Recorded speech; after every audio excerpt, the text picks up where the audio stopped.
So the first item on the list is to remove the engine. If you remember in the last video I was talking about how big of a pain in the ass the stock V6 is to get out of these things. So that got me thinking about how I can make it easier for this thing to be removed. And I've already done, there's the setup as a whole is a lot more simplistic. However, there still could be ways to improve on it. So pulling the engine from these things in a garage like this one is kind of a pain in the ass. You don't have a whole lot of room to play with. So got me thinking what I could do to improve it. And I think what I'm going to do is I'm going to make this front crossbar right here removable. There are only going to be a few things that you got to take off before you get to that, but then you can unbolt it right there. And then this whole section is just going to be wide open. So you only have to lift it, about a foot, and then the whole thing can pull forward without having to go all the way over it. So I think that'll make it a lot easier, and it's kind of a fun project. So the thing when I was talking about it being all fancy, that's what I consider fancy, I guess. So yeah, we'll do that next. And for a quick demonstration of what I'm all about, cut it out of the old car, and now you can see the gaping chasm that it creates. You could see that with that removed, you got, like, I don't know, at most a foot. You got to lift the damn thing up, and then you can pull it straight out the front. Look at that. Pretty sweet. So, that's the goal for the other car. Time to pull that mofo out of there so I can get this car out. Good song, huh? Alright, here we go. See that? Pretty awesome. Doing it all by myself pretty easily. Just lifted it up about a foot, pulling it straight out now. So getting rid of that little bastard helps. Woo. I got that little bastard out, even though I had like 4 feet of room to work with. And the subframe's gone. Bam. And just like that, stock subframe is back in. See all that I had to cut. As you can see, the garage is filthy. And that's because this is the lift side. That means that car is out of here. Put some wheels on it. And as you know, I put that stock subframe in it and was able to roll it out, and this will be scrapped here soon.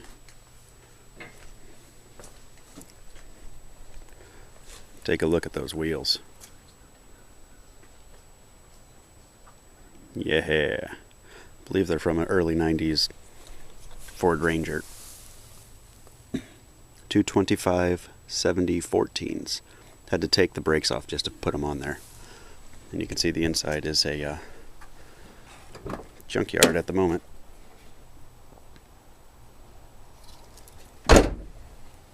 So, this bad boy is almost out of here, and the new car will take its place on the lift. And off to the next part. Holy shit balls. So I got the other car out of the garage, and that means I got 2 cars worth of crap, 2 cars worth of parts in here. So look at this. I've seen worse, but damn, it's a mess. Got seats, got my bending brake, got the V6 bike stuff, ramps, that's turbo kit stuff off the V6, that's more turbo kit stuff, wire harness, my subframe stuff and mounts, engine, yeah, goes on and on. But what I'm going to do tonight in all of this crapola is I'm going to finish up some welding. Finished up those already. And then I'm going to tackle these bad boys next. Gotta, of course, put some bracing on it and finish up all those welds. And then there's a few things on here that need to be finished up. You've probably noticed the gap right there. I'm going to finish that up, and then after I do all of the steering mounts and everything, then I got to sandblast this. So I have a sandblaster now, and that'll be fun, but got to finish up these welds. Oh, you got to do those right there and there as well. Yay, here I go. Alright, time to start on the motor mounts. I'm going to take these 2 pieces and tack it so that they don't warp while I'm welding them, so they stay in the same place. And finish up the welds.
while those are cooling off over there, start working on the transmission bracket a little bit.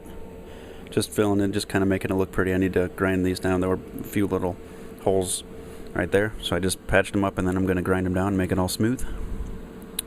And there's that little fillet I got to fill in. I probably won't do that tonight because I'm lazy. Yep, can't fix stupid. I was working on the floor there, but I just went and got a little table to use as a workbench until I get this mess cleaned. Time to clean this turd up first. Plug that hole in and just kind of tidy it up all around. Alright, got that patched up. This thing's ready to get blasted and painted onto the motor mounts. Need to clean this up a little bit as far as the welds and stuff, and then I'm going to sandblast that, and this is ready for paint also. Got the little brace in the middle for them. Rounded it off. Yay. Looking at the steering arms, it gets a little bit thin right here. So what should I do? Yeah, I'll just add more bracing. Why not? Just doubled up a little strip there. Completely unnecessary, but why not, right? A little bit stronger. Trans bracket, transmission bracket, motor mount, steering arms, other motor mount, steering arm, subframe brace, and steering shaft. All done and ready for sandblast and then paint. The ones that didn't need sandblasting just got the wire wheel on them, got to hit every crevice. Started to paint those with some chassis paint. We'll eventually powder coat them if I decide after I drive the car that I don't hate it. Then I'll probably go back and powder coat it, but for now we got some pretty high strength chassis paint, so painting that. Got the steering shaft, 2 steering arms, and the 2 braces.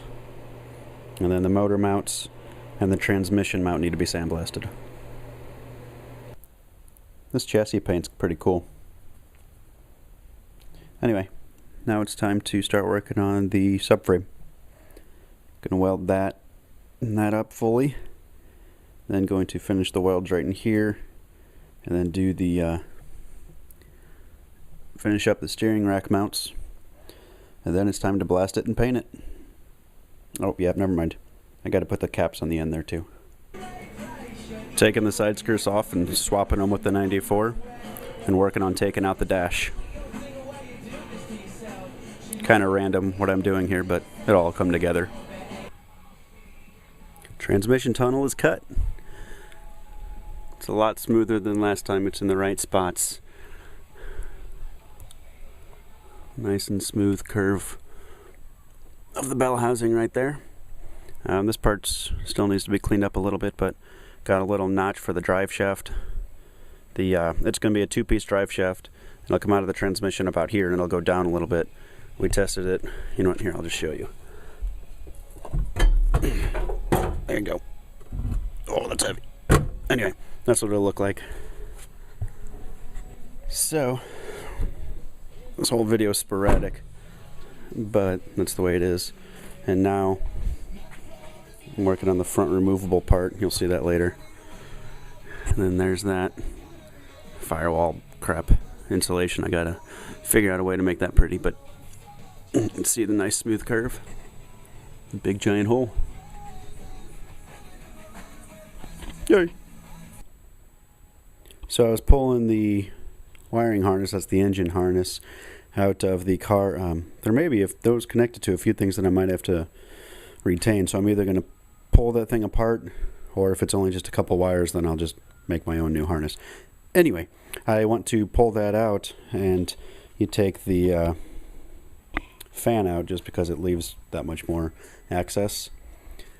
And I went and pulled the old fan I had off the shelf and this new one. And this car's fan. And look how nasty they are. I don't know which one's which at this point, but they're both. Look at that. Both of them are absolutely repulsive. So at least I uncovered the fact that I need to clean that thing up. But if you have one of these cars or any car that you're digging into the dash, take a look at that thing. You might want to at least wipe it down. That's pretty disgusting. Anyway, now I got the harness out. On to the next part.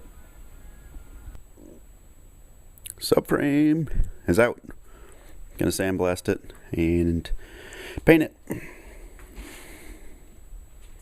There it is right there. I got beers in the way. Got all the crap painted up there. Yeah. Okay.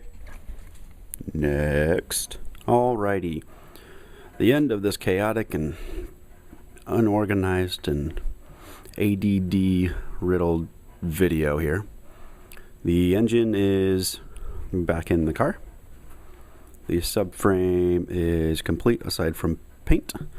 Even got the steering rack mounts 100% complete. Got the stubbies welded off, and yeah, it is ready. Nothing else to do on it except paint it. I've got the like I did earlier in the video, I got all that stuff painted. I need to just weld the captive nuts in there.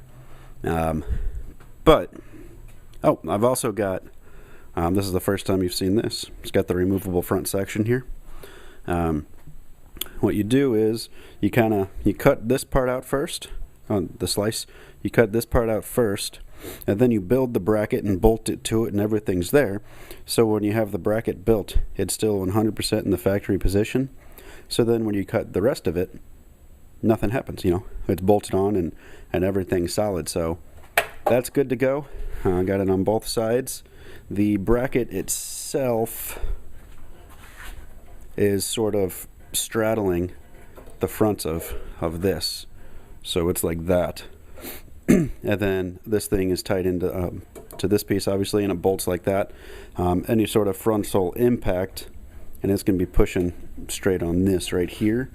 This L bracket is not just welded to this right here. That's too thin of metal that I didn't feel comfortable with that.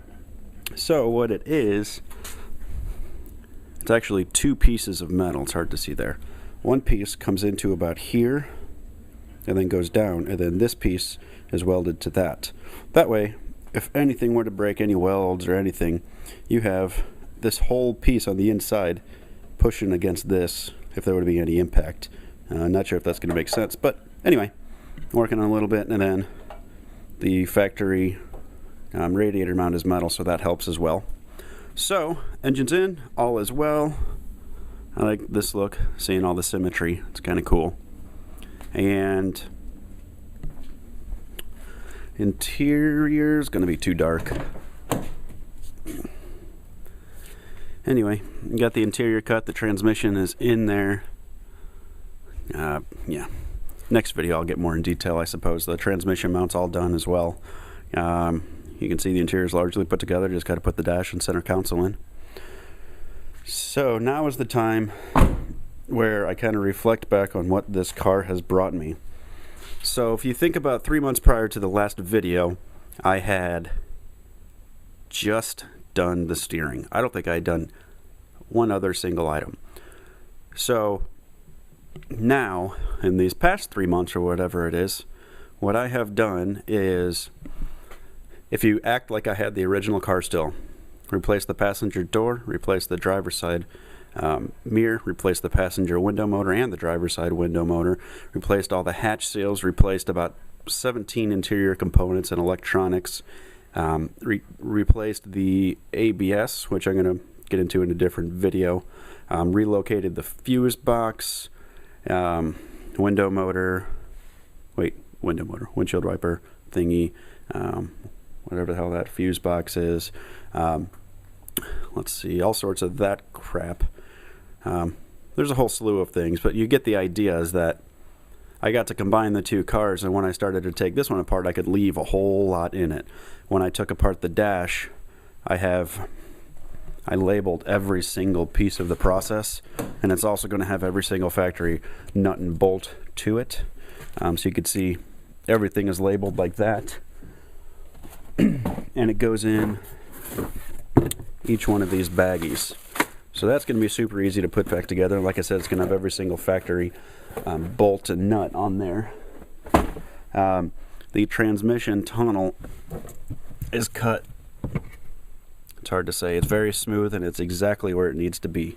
There's nothing different about it at all. So everything's flawless on there. A couple of the steering, this OEM steering stuff was retained. Got these, the rear brake lines are retained because they were all busted up. You can see the fuel system, or the filter is right there, and I had that all ripped out and bent the fuel line and all that kind of crap because I'm an idiot. We've established that many times. But I could put the Corvette fuel pressure regulator there with the stock feed, and then it's just going to come up and go around and come to here. So that's going to be perfect. I'm also going to use the stock harness hole. I get to cut out the steering shaft hole. I'll probably just use a hole saw exactly where I need it because now I know where it goes. Anyway, you get the idea. There's all sorts of stuff. In an ideal world, I would have worked on this car first and then got the other one because it was overall in better condition. A lot of the stuff that's wrong with this one was wrong with the other car. You can see I got the side skirts removed. The side skirts, I'm doing the second gen from the other car, but side skirts were all busted, so I got to replace those. Door caps are in good condition. I just don't have those on right now. So the rear end's good. Nothing wrong with that right now. This thing came with aftermarket exhaust and stuff, which I can sell as well. Like I said, I wish it would have been the other way around, but in the end you can see what the progress is. And from here I'm going to do the transmission tunnel and drive shaft. And then aside from painting the subframe, the mounting fabrication is complete. That is a good thing to hear. Every single aspect on it's complete, and then I can do the easy stuff like fuel and ABS and cooling and exhaust and turbos and wiring, and relatively speaking, that's all easy. So now you see where I'm at. Pretty good progress. May not seem like much, but it really is. It may not be exactly progress on the swap itself, but the whole car as a whole is where all the progress came in. Oh, I also replaced the, did I say driver's side fender? I don't know. Right here, the rear quarter panel was keyed, and so was that door on the other car. So that got to be retained as well. And yeah, I won't get into other crap. You get the idea. Anyway, this is a long video. It's chaotic. It's up and down, but there we go. It's a video that actually shows some progress, which is a good thing. Finish the mounts too. So we are good to go. I will leave it at that. And this next video won't take 3 or 4 months to get to you, but it won't be as much progress either. Again, this doesn't sound like a lot, but it's a ton. Alrighty, peace out.